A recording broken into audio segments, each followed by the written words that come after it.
Maravilha. Bom, aos domingos no culto da noite, nesse mês de dezembro, nós estamos fazendo uma exposição de Lucas capítulo 15. A nossa intenção era se debruçar especificamente sobre a parábola do filho pródigo, mas inicialmente nós tratamos as outras duas parábolas que estão no capítulo 15, a parábola da ovelha perdida e a parábola da moeda perdida. Essas são as duas primeiras parábolas do capítulo 15 de Lucas. Depois nós chegamos na parábola do filho pródigo. E nessa parábola nós, na primeira semana, tivemos a oportunidade de estudar sobre o filho mais novo. Na semana passada, nós falamos sobre o filho mais velho, ou sobre o irmão mais velho, do pródigo. E hoje nós vamos falar sobre o pai pródigo. Esse, inclusive, é o título dessa mensagem. A ideia do pródigo é a ideia daquele que gasta, que despende tudo. Claro que quando a gente fala do filho pródigo, ele faz tudo isso irresponsavelmente. Mas o pai também despende tudo, despende grande valor, despende toda a sua riqueza para que ele possa então resgatar tanto o filho mais novo quanto o filho mais velho. Só lembrando você, antes de nós lermos esse texto, que todas as três mensagens anteriores, você tem no nosso canal no YouTube. Se você não acompanhou, eu queria muito mesmo encorajar você a acompanhar essas mensagens. Eu tenho certeza que vai falar muito ao seu coração, como tem falado ao nosso coração. Então vamos lá, nós vamos ler Lucas capítulo 15, dos versos 20 até o verso 32. Já estamos aí indo para o final da parábola. Então, se você quiser acompanhar comigo, vai ser projetado aí nas telas. Se você quiser usar a sua Bíblia também, fique à vontade. Então o texto diz assim, a seguir, levantou-se e foi para seu pai. Está se referindo aqui ao filho pródigo, ao filho mais novo. Estando ainda longe, seu pai o viu e, cheio de compaixão, correu para seu filho e o abraçou e beijou. E o filho lhe disse, pai, pequei contra o céu e contra ti, não sou digno de ser chamado teu filho. Mas o pai disse aos seus servos, depressa, tragam a melhor roupa e vistam nele. Coloquem um anel em seu dedo e calçados em seus pés. Tragam um novilho gordo e matem-no. Vamos fazer uma festa e comemorar. Pois este meu filho estava morto e voltou à vida. Estava perdido e foi achado. E começaram a festejar. Enquanto isso, o filho mais velho estava no campo. Quando se aproximou da casa, ouviu a música e a dança. Então chamou um dos servos e perguntou-lhe o que estava acontecendo. Este lhe respondeu, seu irmão voltou e seu pai matou o novilho gordo porque o recebeu de volta são e salvo. O filho mais velho encheu-se de ira e não quis entrar. Então seu pai saiu e insistiu com ele. Mas ele respondeu ao seu pai, olha, todos esses anos tenho trabalhado como um escravo ao teu serviço e nunca desobedeci às tuas ordens. Mas tu nunca me deste nem um cabrito para eu festejar com os meus amigos. Mas quando volta para casa esse seu filho, que esbanjou os teus bens com as prostitutas, matas o novilho gordo para ele. Disse o pai, meu filho, você está sempre comigo e tudo que tenho é seu. Mas nós tínhamos que comemorar e alegrar-nos, porque este seu irmão estava morto e voltou à vida, estava perdido e foi achado. Pai, muito obrigado por tua palavra. A nossa oração mais uma vez é que o Senhor tenha misericórdia das nossas vidas e use tua palavra para nos edificar, para nos instruir, para nos moldar segundo o teu próprio caráter. Ajuda-nos, Deus, a compreender tua palavra, que teu Espírito ilumine nosso entendimento para a glória do teu próprio nome. Amém. Amém.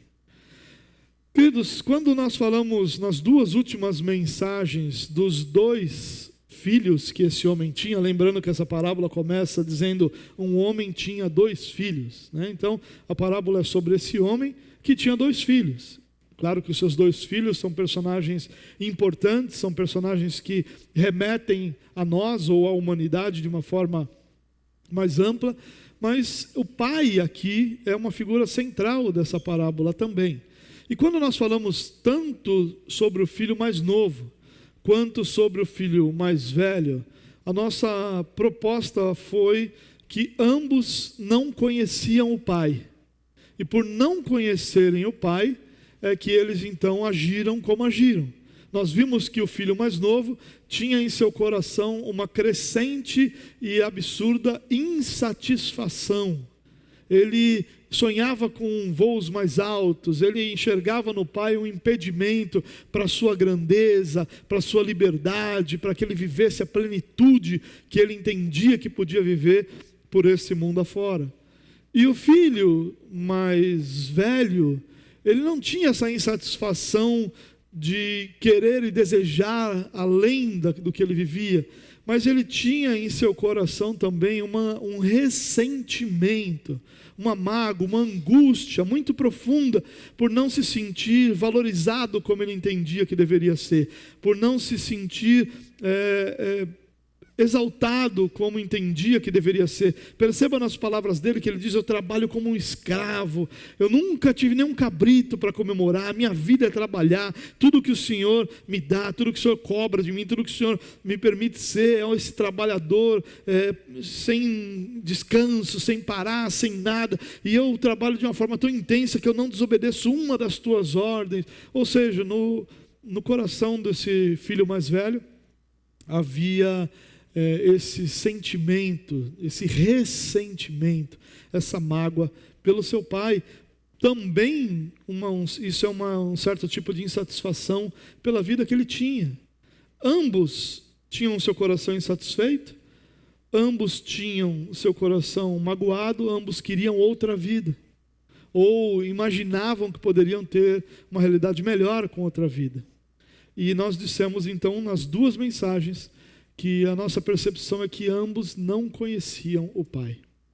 E se ambos não conheciam o pai, se esse era o problema central dos filhos, essa falta de conhecimento do pai, então hoje nós vamos olhar para esse texto que nós lemos, em busca de conhecer como esse pai nos é apresentado.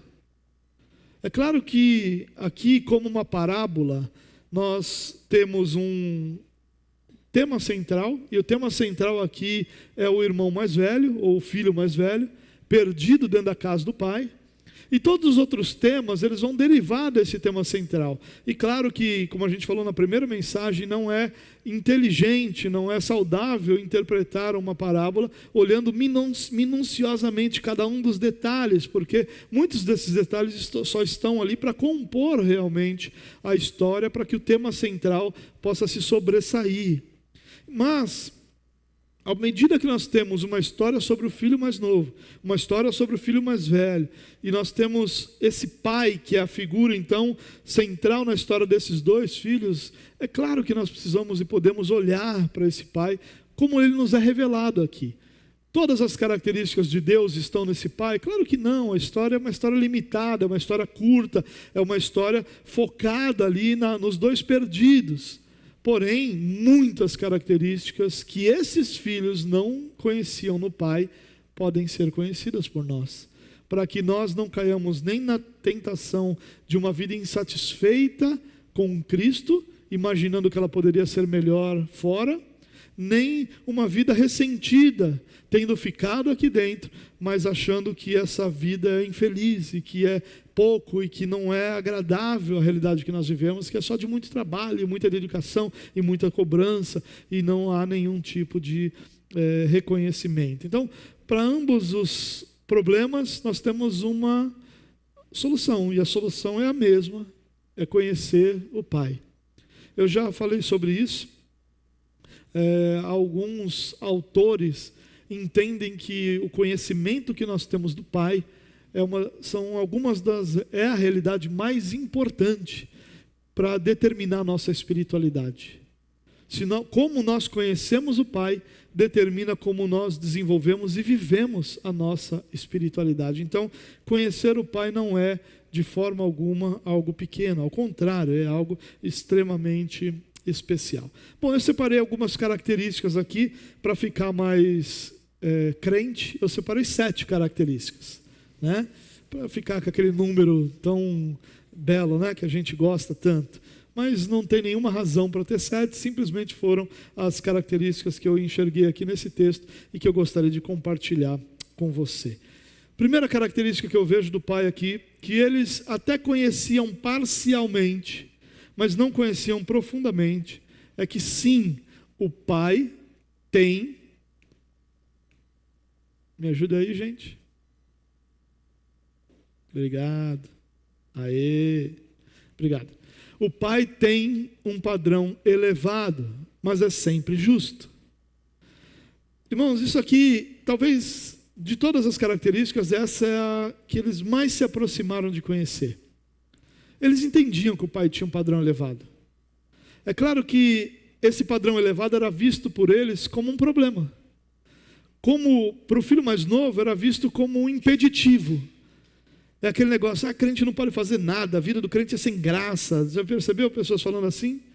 Mas por outro lado, a vida do irmão mais velho também, o irmão mais velho também enxergava isso como um impeditivo para a sua vida. Não porque o impedia de fazer alguma coisa, mas porque o obrigava a fazer uma única coisa, servir ao pai. E isso para os dois filhos era terrível. Ambos tinham ali uma percepção de que esse padrão elevado que o pai tinha não era algo benéfico. Mas ambos entendiam que o pai era justo. Principalmente o filho mais novo, que em certo momento, quando cai em si, diz: olha a vida que eu estou vivendo. Quantos empregados do meu pai tenho que comer, tenho onde morar, tenho que vestir? Meu pai é sempre justo, é isso que ele está dizendo. Meu pai é sempre justo com os funcionários dele. Eles não são funcionários tratados com a injustiça que eu estou sendo tratado, não tendo nem o que comer. Meu pai sempre foi muito justo com aqueles que trabalham com ele. E aqui, irmãos, há algo para a gente pensar. O Evangelho, ao contrário do que a gente tem ouvido muito, não é uma massagem em nosso ego. Tampouco é uma mensagem terapêutica que faz com que a gente fique mais calmo, mais tranquilo, que a gente lide com as nossas dificuldades de uma forma mais amena. Não! O Evangelho é um elevado padrão de vida. E não é possível abraçar o Evangelho sem compreender isso. O nosso Pai estabeleceu um padrão elevado para os seus filhos. Um padrão não só moral e ético, mas um padrão espiritual elevado. Tanto que o próprio Jesus diz que se a gente não tiver uma justiça que for superior à dos fariseus, olha que interessante, e se nenhum outro grupo religioso ao longo de toda a história da humanidade pode ser considerado alguém que buscava tanto uma justiça quanto os fariseus. Eles buscavam tanto isso que se tornou tão impossível alcançar a justiça que eles buscavam, que eles começaram, com a hipocrisia deles, a burlar as coisas para manter uma visibilidade desse padrão de justiça. Perceba isso, Jesus está dizendo que essa justiça não serve, a nossa precisa ser superior. E claro que Jesus não está dizendo que a gente tem que ser mais religioso do que eles eram. Está dizendo que o nosso padrão precisa ser mais claro, mais limpo, mais estabelecido, mais verdadeiro do que é o padrão dos fariseus. Queridos, o Evangelho, sim, vai exigir de nós uma espiritualidade, uma ética e uma moral muito superior a qualquer padrão mediano que exista no mundo. A ideia que nós muitas vezes temos de que está tudo bem, Deus não liga para essas coisas, de que essas coisas não são importantes, de que o importante mesmo é o coração, né? A gente já ouviu tantas dessas coisas, o que importa é o coração. Ele tem uma vida ali meio completamente longe das realidades do Evangelho, mas é o coração dele. Isso não serve, não serviu para o filho mais novo. Essa insatisfação com o padrão que o pai tinha, vendo-se como um prisioneiro da vida, fez com que ele então se afastasse do pai. E a não aceitação desse padrão não contribuiu absolutamente nada para o seu benefício. E o filho mais velho, o irmão mais velho, da mesma forma, essa sua esse seu ressentimento, essa sua mágoa, essa sua percepção de que ele era nada mais do que um empregado do pai, de alguém que servia ao pai, também não contribuiu em absolutamente nada. Ao não aceitar que o padrão realmente era elevado e que realmente exige muito dos filhos de Deus, nenhum deles viveu uma vida digna do pai. E é isso que acontece com nós cristãos. Quando nós olhamos para o padrão que o próprio Deus e que o próprio Evangelho estabeleceu, você percebe, irmãos, olha, quando Jesus diz que o maior mandamento é que nós amemos a Deus acima de todas as coisas, e que o segundo semelhante é que nós amemos ao próximo como a nós mesmos, ele está dizendo assim, o cristão não tem outra opção senão amar. Não tem. O padrão do cristão não é tentar amar. O padrão do cristão não é entender as exceções onde não dá para amar. O padrão do cristão é amar. É elevadíssimo. Se você parar 3 segundos e pensar alguém que você não conseguiria amar de jeito nenhum. Eu pensei em alguém aqui. Tem só 9 dedos. Você talvez pense em outro. Mas existem realidades, mas nós não podemos. O padrão é esse. E quando a minha vida é estabelecida por um padrão diferente daquele padrão, que é o padrão do Senhor, a tendência, o caminho é que eu abrace ou a vida do irmão mais novo, ou a vida do irmão mais velho. Ou que eu viva ressentido, como um hipócrita, ali tendo que manipular tudo que é visível para que eu pareça piedoso, ou aquele que abandona tudo e que vai em busca da sua própria felicidade, porque se sente infeliz na casa do Pai, se sente incompleto na casa do Pai, se sente insatisfeito na casa do Pai. Sim, o Pai que te chamou e que te adotou tem um padrão elevado, e esse padrão não pode ser menor do que é, não pode ser burlado. Ele pode até ser falsificado diante de outros homens, mas essa falsificação nunca vai produzir espiritualidade verdadeira, só vai produzir a religiosidade dos fariseus, só vai produzir farisaísmo, essa hipocrisia que Jesus tanto combateu, dizendo a eles, olha, vocês têm uma mensagem que é bela, mas se as pessoas fizeram o que vocês falam, maravilha, mas se fizeram o que vocês fazem, tragédia. Jesus está dizendo, olha, vocês por dentro são cheios de morte, por fora são belos, onde há beleza, são como um sepulcro caiado. Olha o que Jesus está dizendo, o abandono desse padrão elevado só vai produzir filhos perdidos, não vai produzir filhos que amam o Pai, que se aproximam do Pai, que vivem diante do Pai, mas vai produzir filhos perdidos. Nessa parábola, um homem tinha 2 filhos, os 2 filhos estavam perdidos. Sim, o Pai tem um padrão elevado, mas ele é sempre justo. Esse padrão não é um padrão injusto, não é um padrão que nos faz sofrer pelo sofrimento, não é um padrão que cobra de nós pela cobrança apenas, mas é um padrão que nos leva à transformação, nos leva a uma mudança, nos leva a uma realidade espiritual completamente outra daquela que nós estamos hoje, de que nós vivemos hoje e que um dia vivemos. Sim, o padrão é elevado, mas Deus é sempre justo. Não se contente com um evangelho que seja essa mensagem terapêutica que nós ouvimos. A ideia do Jesus te ama. A ideia do está tudo bem, no final sempre vai... Se não está tudo bem, é porque não chegou no final. Porque no final vai estar tudo bem. Essas mensagens desses coaches evangélicos, elas são uma vergonha para o evangelho. Elas só estão produzindo filhos perdidos. Olhe para o resultado disso. Olhe para o resultado dessa mensagem e veja a espiritualidade ou falsa ou de abandono daqueles que vivem. Ambos perdidos. Você precisa se conformar, aceitar e entender que sim, o nosso Pai tem um padrão elevado. O Evangelho cobra de nós um padrão elevado. Não de perfeição, porque esse padrão só pode ser atingido por Jesus Cristo, mas um padrão extremamente elevado, um padrão de busca da perfeição, um padrão de tendo a perfeição como modelo, como referencial, não nivelando por baixo. Não a ideia do todo mundo faz isso, eu posso fazer também. Não, a ideia de que Jesus faz isso, esse é o meu referencial. É um outro modelo, é um outro padrão. A segunda característica do pai, que esses filhos não conheciam, é que o pai é escandalosamente amoroso. O amor do pai é escandaloso. Olha que interessante, irmãos. Ele vê o filho de longe, o texto diz assim, que estando o filho ainda longe, ele o vê, e o que ele faz? Corre ao seu encontro.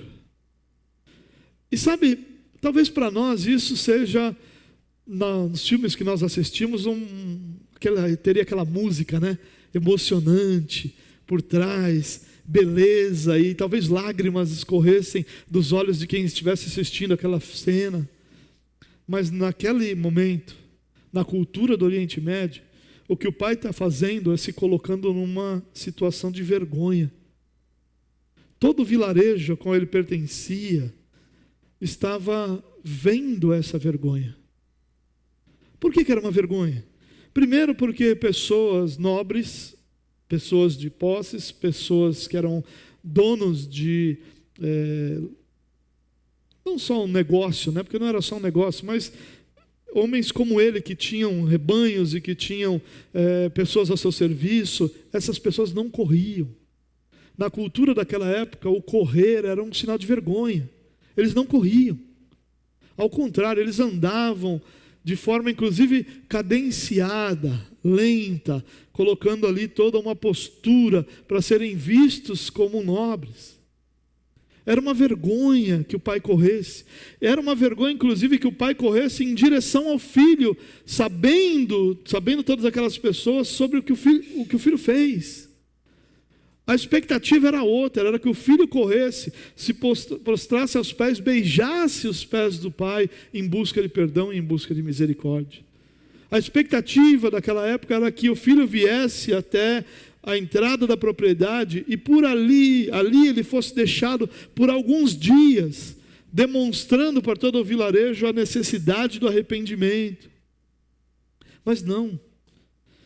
O próprio pai se coloca em situação de vergonha para proteger o seu filho do escárnio que ele sofreria. Imagine aquele filho passando pelo vilarejo, todos sabendo o que aconteceu, porque o que ele faz quando pede a herança, a parte dele da herança, é uma declaração de ódio ao seu pai, de rejeição à honra. A cultura da época de Jesus era uma cultura de honra. E nada era mais desonroso do que o filho preferir o seu pai morto do que vivo. Aquele camarada iria passar por todo o vilarejo, iria passar sendo envergonhado, sendo escarnecido, sendo achincalhado. Mas o pai se adianta e corre ao encontro do filho. Nisso ele está não só amando seu filho, mas protegendo o seu filho. E aqui, irmãos, há um paralelo belíssimo com Jesus, que é isso que Jesus faz. Jesus se veste de vergonha, para que a vergonha que cabia a nós fosse eliminada. Jesus se veste, ele se põe numa posição de vergonha, como Deus que ele é. Ele abre mão da sua glória e vem viver como nós, estando sujeito a todas as paixões que nós estamos sujeitos, vivendo toda a humilhação que um ser humano pode viver, para nos proteger, para que nós não fôssemos aqueles que vivem essa vergonha, para que essa vergonha que estava sobre nós por causa do nosso pecado fosse coberta, e o Pai então assumiu, Cristo então assumiu toda essa vergonha. Nosso Pai é escandalosamente amoroso. Sabe, eu fico imaginando os fariseus, lembrando que o alvo dessas mensagens eram dois grupos, né? Primeiro os publicanos e pecadores, e depois os fariseus e mestres da lei. Aqueles que representam o irmão mais novo, que não tem nenhum compromisso com a espiritualidade e aí querem viver sua vida longe das amarras da religião.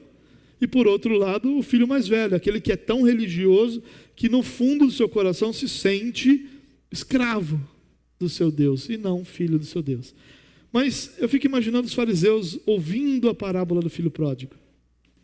E quando eles ouvem o absurdo que é pedir a sua parte na herança, com certeza eles devem ter franzido a testa e pensado: que coisa absurda, nunca daria isso se meu filho me pedisse, eu o rejeitaria e ele sairia sem nada, porque eu estou vivo, não morto. E aí então, quando o filho mais novo, a história do filho mais novo é contada, eu fico imaginando eles então pensando assim: essa é a consequência de alguém que desonra o seu pai, essa é a consequência de alguém que quer viver sua vida sem nenhuma do respeito e das autoridades que devem estar ao seu redor. Eu fico imaginando eles se alegrando com o sofrimento do filho pródigo.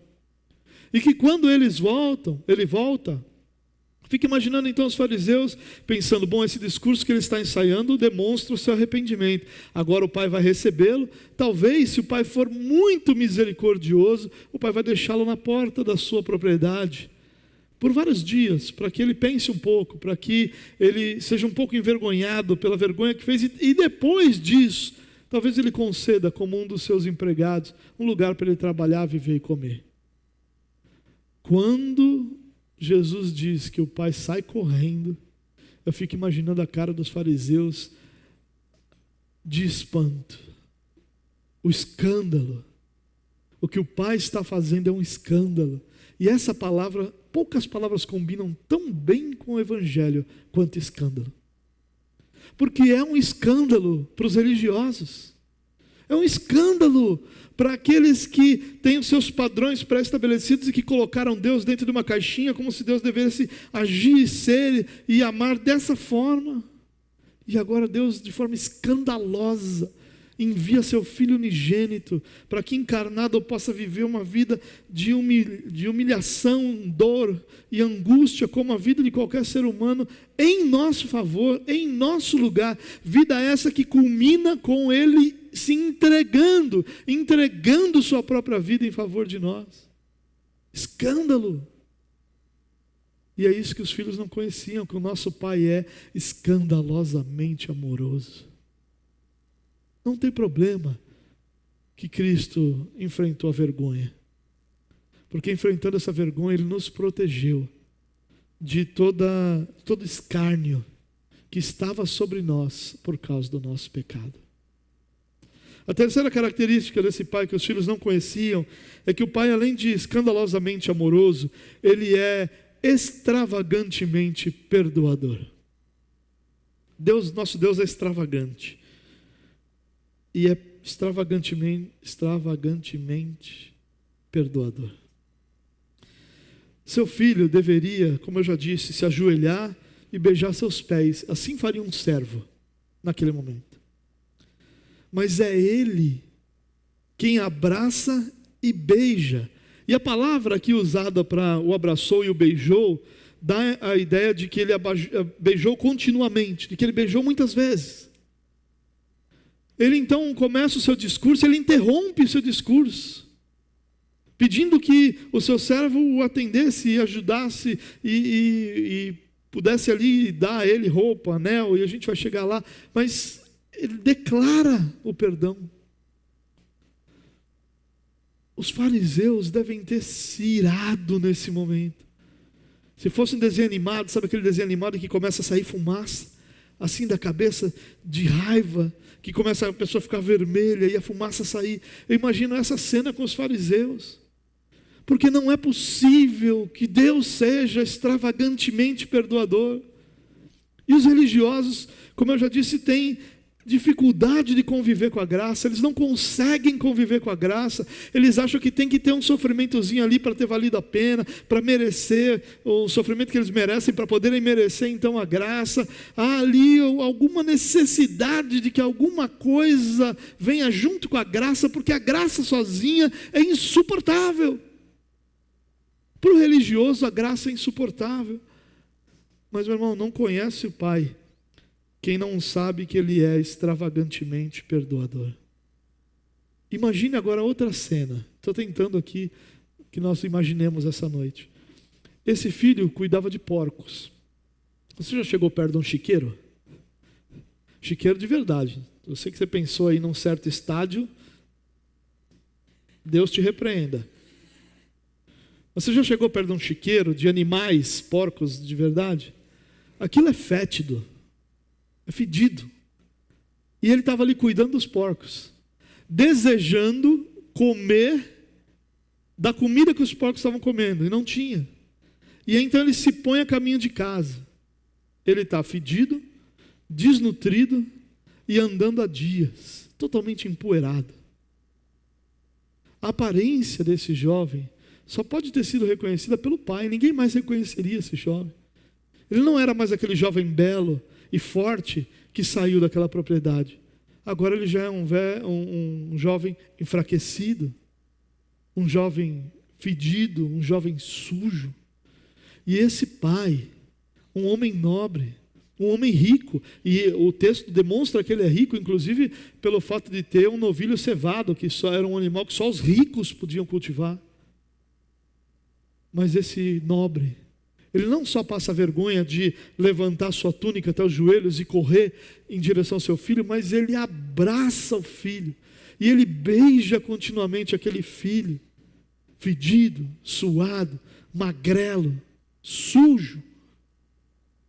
É essa extravagância que o perdão de Deus derrama sobre nós, irmãos.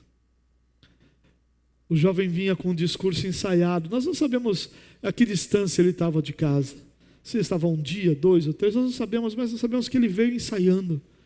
Pai, pequei contra os céus e contra ti. Não sou mais digno de ser chamado seu filho. Me trata como um dos seus empregados. 3 frases prontas. E ele veio ensaiando aquilo. E não era um ensaio tentando manipular o coração do pai. Era o sinal do seu arrependimento verdadeiro. Era o sinal de que ele realmente havia compreendido que fez besteira e que dependia do pai. Mas quando o pai começa a ouvir: pai, pequei contra o céu e contra ti, não sou mais digno de ser chamado teu filho. Ele não deixou o jovem expressar a terceira frase, dizer a terceira frase. Ele abraça e beija, porque o arrependimento produziu automaticamente essa ação do pai de abraçá-lo, de beijá-lo continuamente, de interrompê-lo, de chamar seu servo e dizer: olha, ele está aqui, vamos cuidar dele. O perdão do pai é extravagante. Mas se você tem dificuldade de lidar com a graça de Deus, é porque você não conhece essa faceta extravagante, essa faceta extravagante do nosso Pai. Ele é perdoador. E o perdão do nosso Pai não é um perdão como o nosso é. Eu vou te perdoar, mas estou de olho em você, hein? Vou te perdoar, mas vamos ver se a gente vai se falar de novo. Vou te dar uns meses aí para ver se realmente você... Muitos de nós, numa situação como essa, fariam o quê? Bom, vou te dar um lugar para dormir, porque você é meu filho, não vou deixar você ao relento, não vou deixar sem ser comida. Mas sobre o que você vai ser aqui nessa casa, a gente vai ver se esse arrependimento é verdadeiro mesmo. E com o pai não tem nada disso. Ele nem sequer consegue declarar todo o seu arrependimento, porque a hora que há o arrependimento, o pai já o abraça, o beija e muda a sua vida. Nosso pai é perdoador. Isso serve para os 2 filhos, para o filho mais novo, que foi ensaiando porque ele não queria que o pai tivesse dúvida sobre o que realmente ele estava pensando e sentindo.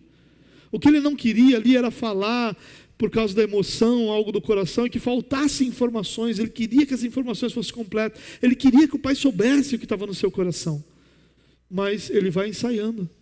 Será que o meu pai vai me perdoar? Aliás, eu acho que essa perspectiva nem estava no coração dele de uma forma clara. Por quê? Porque qual era a terceira frase? Me trata como um dos seus empregados. A expectativa qual era? Me trata como você trata dos servos. Eu sei que o Senhor é justo com eles. Eles trabalham e recebem. Essa justiça para mim está boa. Eu sei que eu desonrei o Senhor e não quero ali, não vou imaginar que o Senhor pudesse me perdoar, mas eu quero só um emprego. Percebe? Que o pai, então, ele é extravagantemente perdoador. O perdão vai muito além da expectativa. Então, para você, irmão, que tem dificuldade quando você cai, quando você peca, de olhar para Deus, de buscar o perdão e de receber esse perdão, você não conhece como teu pai é extravagantemente perdoador. Pessoas que não se perdoam pelo que fizeram ou viveram, são pessoas que estão dizendo: o meu pai não é extravagantemente perdoador. O que elas estão dizendo é: eu não conheço meu pai de verdade, porque se eu conhecesse, eu não teria a audácia de não me perdoar, porque meu pai me perdoou plenamente. Mas para os mais velhos, os irmãos mais velhos, religiosos, também há uma mensagem aqui. A mensagem é: se você não sabe lidar com a graça, você não conhece seu pai. Porque seu pai, ele não só perdoa, mas ele perdoa de forma extravagante, de forma absurda, de forma quase exagerada. E se você tem dificuldade de lidar com a graça, meu irmão, você vai ficar com raiva o tempo todo, porque Deus faz isso o tempo todo. Nosso pai é extravagantemente perdoador. Mas nosso pai também, aliás, o pai que os filhos não conheciam, e nosso pai, é claro, oportuniza recomeços. Esse filho não merecia nada, ele sabia disso. Não há nenhuma dúvida no coração dele, ele não está mais se imaginando o próximo Bill Gates, o próximo Steve Jobs, o próximo homem que vai romper com todos os padrões e paradigmas e aflorar nesse mundo. Agora ele sabe, já diminuiu, já desceu do pedestal, já entendeu quem ele é, já viu sua incapacidade. Ele sabe que não merece nada do pai. E o que ele sonha é com uma manifestação de misericórdia. E essa manifestação de misericórdia não era para recebê-lo como filho. Essa manifestação de misericórdia é para recebê-lo como empregado. Ele estava buscando um emprego. Mas o emprego, ele tinha um emprego. Mas agora ele está buscando um emprego minimamente digno, que desse a ele comida e um lugar para morar. Era isso que ele esperava. E o filho então é surpreendido com a reação do pai. O que o pai faz? Chama os seus servos e depressa traga a ele calçados, traga a ele roupas, traga a ele anel para pôr no seu dedo. E tudo isso aqui era simbólico para aquela cultura. O chinelo é a declaração de qual era o papel dele, o lugar dele naquela família. Os servos andavam descalços, só os senhores andavam calçados. Então só aquele homem, o pai, e os seus filhos andavam calçados. Todos os outros homens andavam descalços. E quando ele diz: põe um calçado nos pés desse menino, ele está dizendo: ele é família. Ele não é um servo. Ele não vai ser tratado como um servo. Ele não vai ser tratado como alguém que não merece nenhum tipo de amor e carinho. Ele vai ser tratado como filho. E quando ele diz: olha, dê a ele roupas limpas, né? Na verdade, o verso aqui diz: coloquem neles, não, tragam a melhor roupa e vistam nele. Esse é o texto correto. Ele está dizendo, e essa melhor roupa, irmãos, possivelmente era uma roupa que os nobres tinham para visitantes ilustres, quando vinham às suas residências, vinham às suas cidades. Uma roupa nobre. Se nós olharmos para a história para trás, há um paralelo aqui até com José, né? José também tinha essa túnica dele, bela, que causou inveja nos seus irmãos. É isso que o pai está fazendo. Coloque nele roupas limpas, roupas novas. E coloque um anel no seu dedo. O anel era o sinal da autoridade.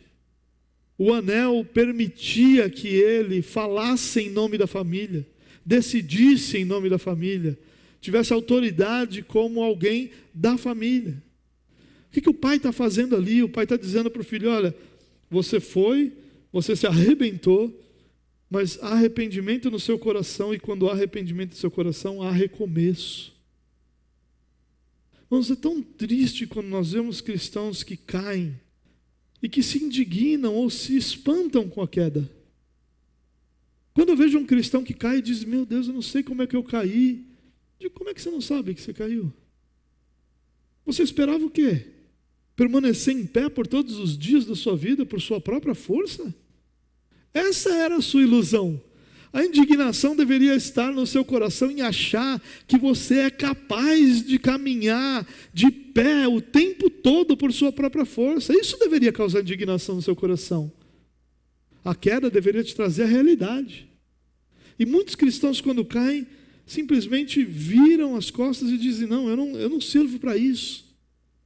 Essa não é a minha realidade. E sabe em quem isso é mais presente, irmãos? Em irmãos que não têm misericórdia. Existem muitos irmãos que têm misericórdia zero. Qualquer coisa que o irmão faça ou aconteça com o irmão é sempre um julgamento, é sempre uma pedrada, é sempre uma lição de moral, até que chega o dia dele. Quando ele chega o dia dele, ele olha para trás e vê quantas pedras ele jogou nos pecadores, e aí olha para si e diz: bom, para mim não tem mais jeito.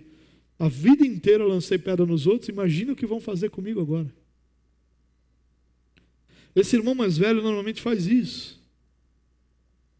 E dificilmente há recomeços para irmãos mais velhos, porque eles não aproveitam essas oportunidades de recomeço.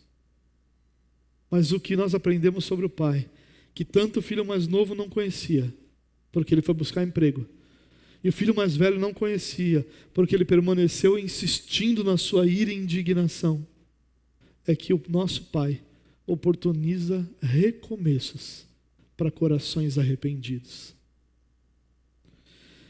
Ele não merecia nada, e ele é surpreendido com calçados, com roupas, com um anel. Nosso pai é um pai que restaura. Não há nenhum dos seus filhos que caído permaneça caído.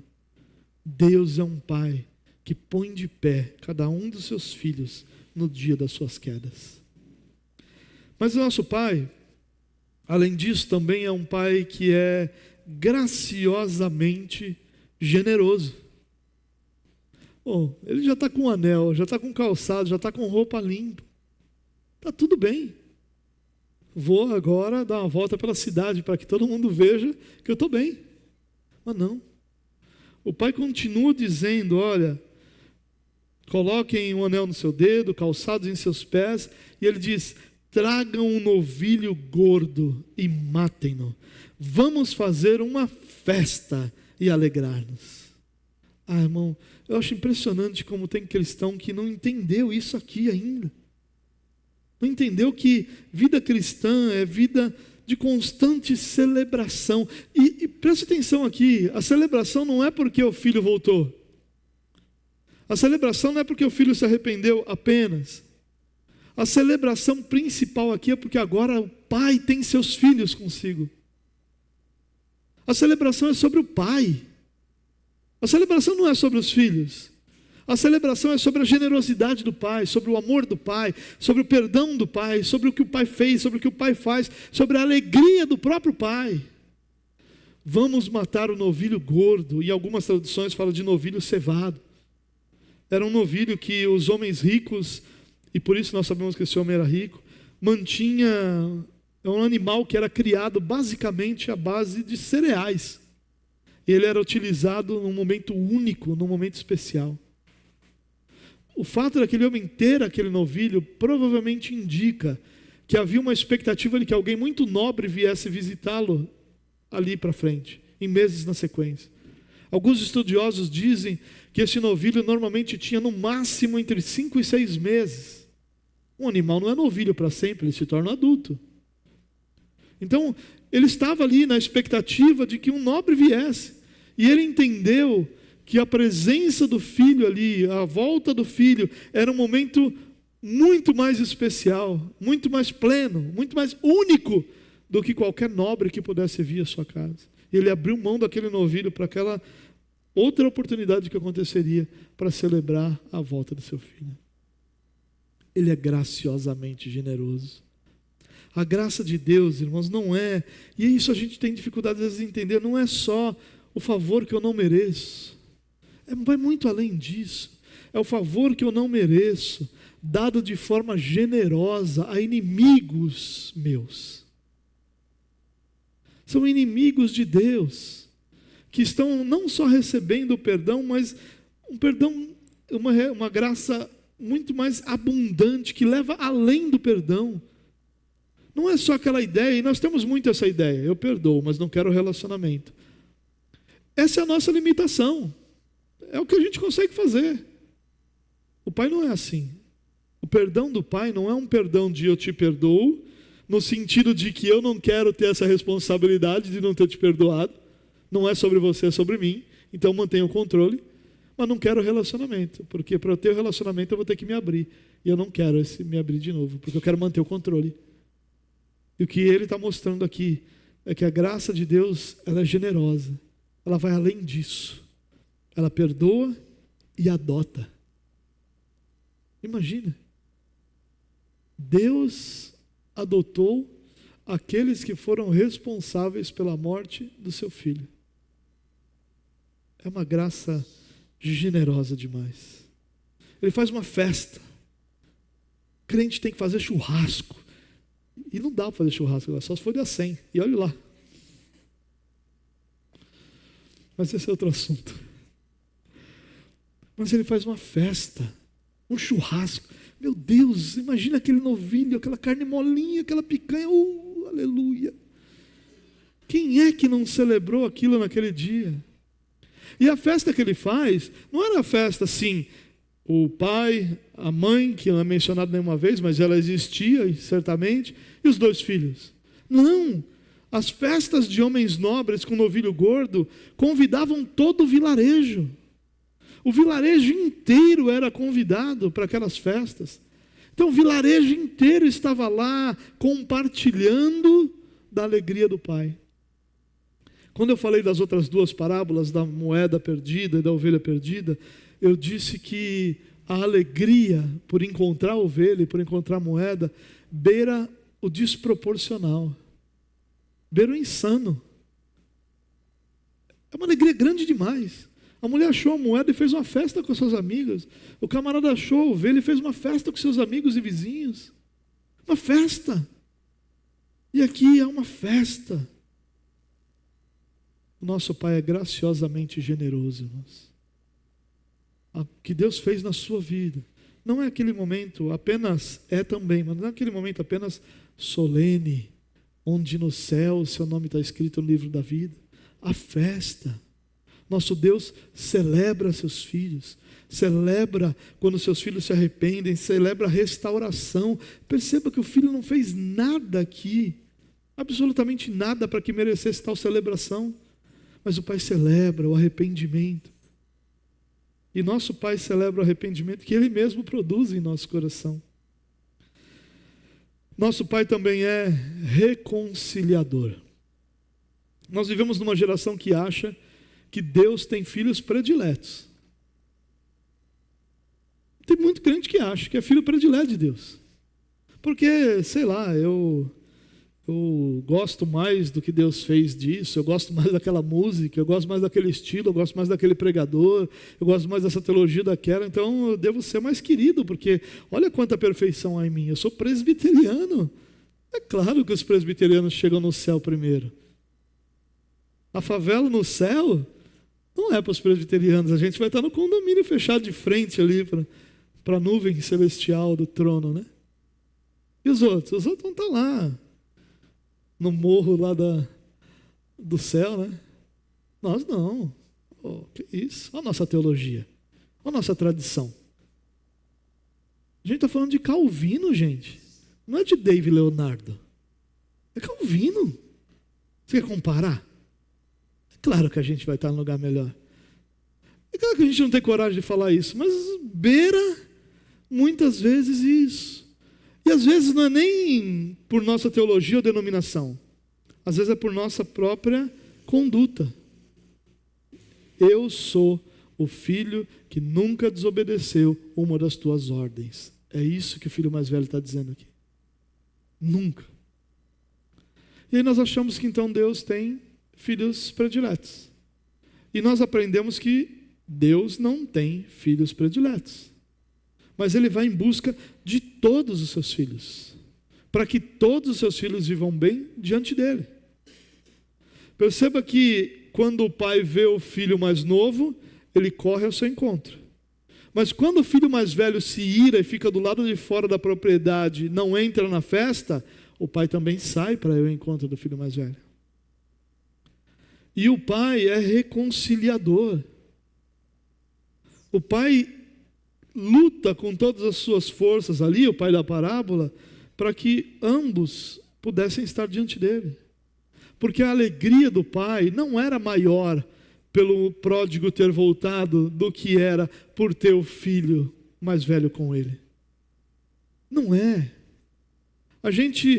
A nossa tentação é olhar para os fariseus como os fariseus olhavam para os pecadores.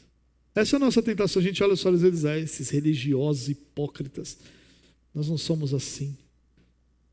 Nós somos aqueles que foram regenerados, o filho mais novo que veio arrependido, quebrantado, chorando.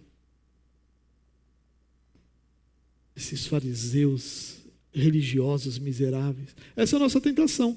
Mas é exatamente isso que os religiosos fizeram com o irmão mais novo. Ou os fariseus fizeram olhando para o irmão mais novo. É exatamente isso que os fariseus fizeram com outras pessoas, como era o irmão mais novo. O nosso Pai é reconciliador. Se você não consegue entender isso, que todos os filhos do Pai pertencem à família do Pai, e que todos os filhos do Pai são alvo da ação de Deus para que vivam bem diante dele, você não entendeu quem é seu Pai. Hoje nós vivemos num tempo em que, e a gente não consegue muito bem distinguir isso, nós precisamos combater a teologia incorreta, mas há uma diferença muito grande em combater a teologia e em usar argumentos ad hominem ou atacar pessoas. Existem pessoas que nós não respeitamos pelo desserviço que eles fazem ao Evangelho. Mas o fato de nós olharmos para essas pessoas como um desserviço ao Evangelho não faz essas pessoas menos dignas de Jesus do que nós. Não faz dessas pessoas menos amadas do que nós. Nós não podemos olhar para nós ou para quem quer que seja com o mesmo olhar do irmão mais velho. Olha o que ele fez, olha quem ele foi, olha os absurdos que ele fez. Como é que nós podemos nos relacionar com essa pessoa, amar essa pessoa, festejar com essa pessoa? O que vocês deveriam estar fazendo não era celebrar esse sem vergonha que chegou arrependido.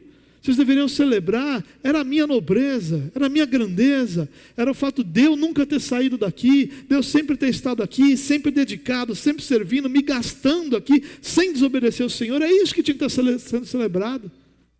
Percebe a mentalidade do irmão mais velho? A mentalidade do irmão mais velho é: tudo bem que ele se arrependeu, mas ele não merece celebração. Celebração mereço eu, que nunca abandonei, que nunca saí, que nunca desobedeci. É isso que o irmão mais velho está dizendo. E aí nós entendemos que o nosso Pai diz: vocês dois são igualmente amados. Eu estou celebrando aqui, mas eu não estou celebrando só o filho mais novo. Eu estou celebrando o fato de que agora os meus 2 filhos estão comigo. É claro que a chegada dele foi o ponto de partida para a festa. Mas eu não tenho só meu filho mais novo para celebrar. Meu filho mais velho sempre esteve comigo, tudo que eu tenho é dele. Ele também é motivo de celebração. E ele está dizendo para o filho mais velho: você não é motivo maior, mas você não é motivo menor. Eu celebro sua vida, como eu celebro a vida do meu filho mais novo. É que ele estava morto e reviveu, ele estava perdido e reviveu. Você estava comigo aqui. Perdido na minha casa, mas estava comigo. Agora eu posso celebrar os 2. Por fim, irmãos, a última coisa que eu queria compartilhar aqui essa noite é que o Pai é paciente, mas é firme. Nós às vezes achamos que o nosso Pai pode ser manipulado. Ambos os filhos achavam que o pai podia ser manipulado, ou no mínimo dirigido. O filho mais novo, ainda que arrependido, eu não estou botando em questionamento aqui o arrependimento dele, ele entendia que um certo discurso podia ajudá-lo na decisão do pai, podia mover o coração do pai naquela direção. Mas o filho mais velho entendeu que a sua birra também podia mover o coração do pai, ou demover o coração do pai em celebrar a volta. E o pai é paciente com os 2. Ele esperou o filho mais novo até o dia que voltou. Correu, mas só correu no dia que ele voltou. Mas o mais velho, ele também foi paciente. Ele foi lá dizer: meu filho, a gente tinha que celebrar. Ele estava morto, Você é meu filho, tudo que eu tenho é seu. Você não comeu um cabrito porque você não entendeu quem você é, porque você não entendeu quem eu sou. Você não podia ter feito um churrasco todo dia. Tudo isso aqui é seu. Você é meu filho. Você não desfruta do que eu tenho porque você não quer, porque você acha que você é servo, porque você acha que você é escravo. Você podia ter celebrado todos os dias com seus amigos. Aí ele diz assim: mas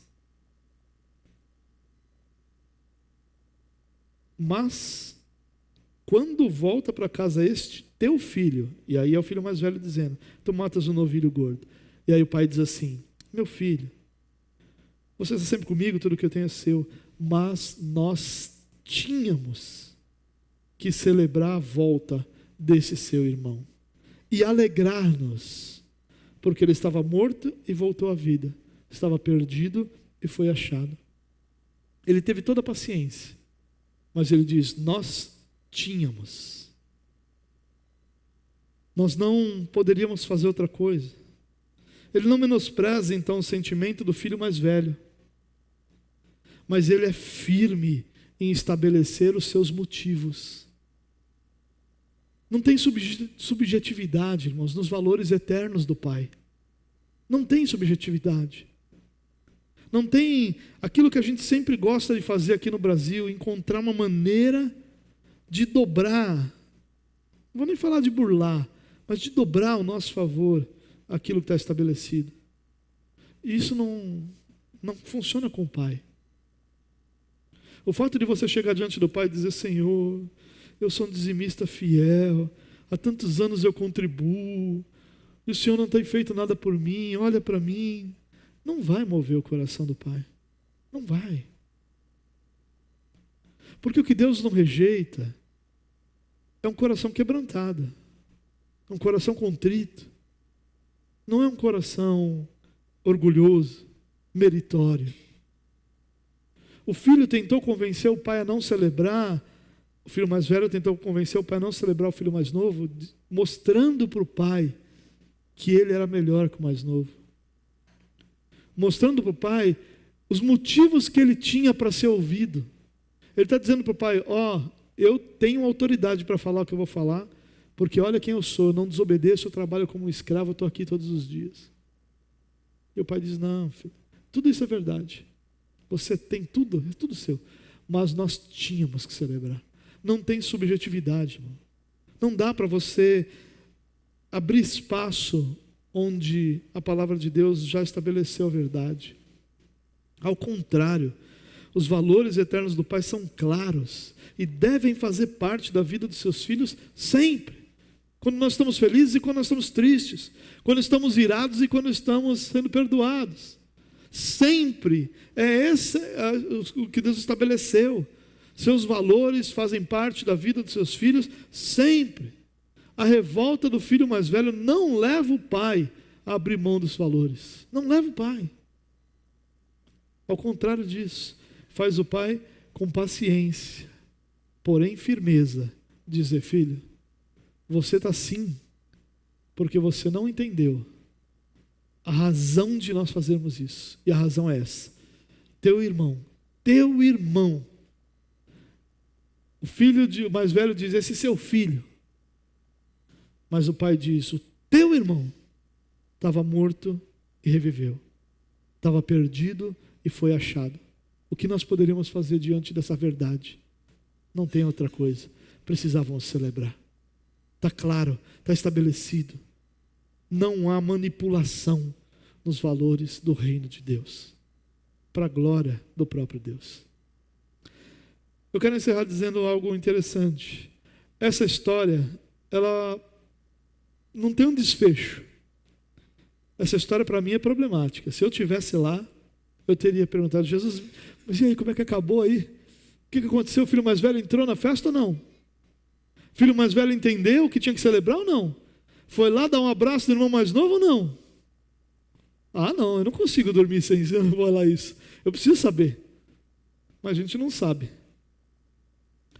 E essa história está em aberto, na minha percepção, exatamente para isso. Porque ela nos conduz à reflexão. A reflexão de, será que o nosso coração está insatisfeito como o do filho mais novo? Ou será que o nosso coração está magoado como o do filho mais velho? E diante disso que nós ouvimos, o que nós vamos fazer? Essa história talvez não tenha, não tenha um desfecho aqui escrito, porque o desfecho é de cada um de nós, de cada um dos filhos de Deus, ao longo de toda a história. E permitindo o Senhor, no próximo domingo nós vamos falar sobre o terceiro filho, o que não está na parábola, mas que é o verdadeiro modelo para nós. No que Jesus Cristo se distingue desses dois filhos para ser o nosso modelo e a nossa referência de filho de Deus. Se o Senhor nos permitir, então a gente vai continuar. Mas hoje eu queria orar com você. Enquanto me preparo aqui orando, eu queria convidar nossos irmãos do louvor. A gente está num culto diferente para o Natal, né? Um pouco mais longo do que normal. Já teria acabado o nosso culto há muitos minutos, mas nós estamos aproveitando essa celebração do Natal para celebrar o Senhor de uma forma mais plena, mais completa, lembrar das suas grandes e belas obras. Eu quero orar com você. Senhor, nós te louvamos porque Tu és um Pai que se revela aos Teus filhos. Que essa tristeza que tanto o filho mais novo quanto o filho mais velho viveram por não Te conhecer, não seja a nossa tristeza. Que o Senhor nos dê o privilégio de conhecer o Senhor, conhecer quem o Senhor realmente é, para que nosso coração não ande insatisfeito, como o filho mais novo que não conhecia Teu coração, mas que também não ande ressentido e magoado, como o do filho mais velho, que também não conhecia o Teu coração. Mas ajuda-nos, Deus, para que nós possamos Te conhecer e prosseguir Te conhecendo, para que o nosso relacionamento contigo seja verdadeiro, puro, belo, para a glória do Teu próprio nome, Deus. Amém, amém. Eu queria te convidar a se colocar de pé, se você pode, para nós celebrarmos ao Senhor mais uma vez.